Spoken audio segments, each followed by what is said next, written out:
Good morning, everyone. How did we become a nation from sea to shining sea?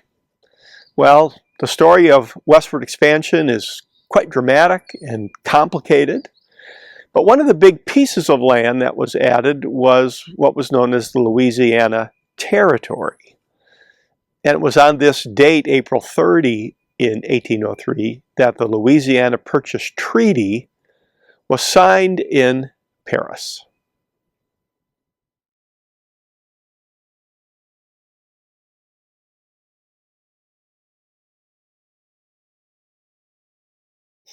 This map shows the various sections that were added to our country as we moved from 13 colonies clinging to the Atlantic Ocean to the Pacific.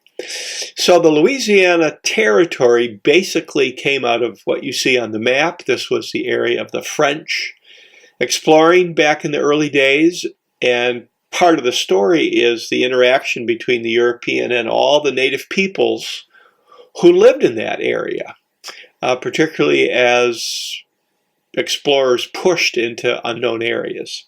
So the French and Indian War happened between 1754 and 1763.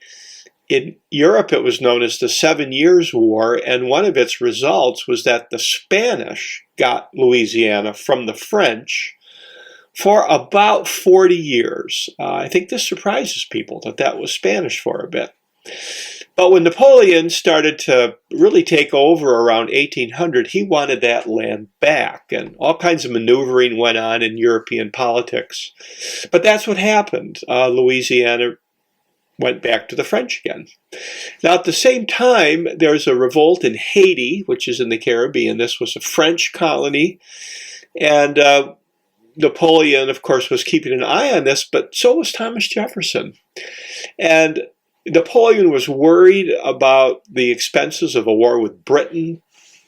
When the French were expanding, of course, they were at war with most everybody in Europe.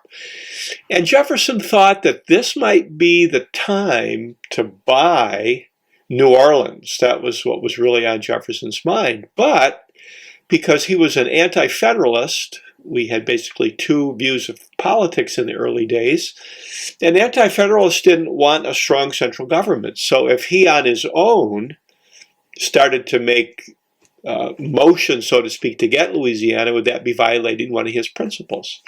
So here's where the Mississippi is, and New Orleans is the key port at the very bottom of it. And one reason it's becoming more and more important is as Americans are moving west of the Appalachian Mountains, they're using the Mississippi and its tributaries as methods of transport. And New Orleans is the key to that, because that's, of course, gets you out into the ocean. So Pinckney's Treaty is one of these obscure treaties in our country's history, but it defined the border with Spanish Florida, but it also allowed us to use New Orleans, but not own it. So people were nervous that if Napoleon was successful in Haiti, he would then attack New Orleans because it was such a vital port. So Jefferson sent Robert Livingston to France to try to buy just New Orleans, so not all of Louisiana. And one of the players in this is Mr. DuPont, who had fled the French Revolution, came to the United States, knew people in France, and some think he was the one that said, let's try to buy the whole territory, not just New Orleans.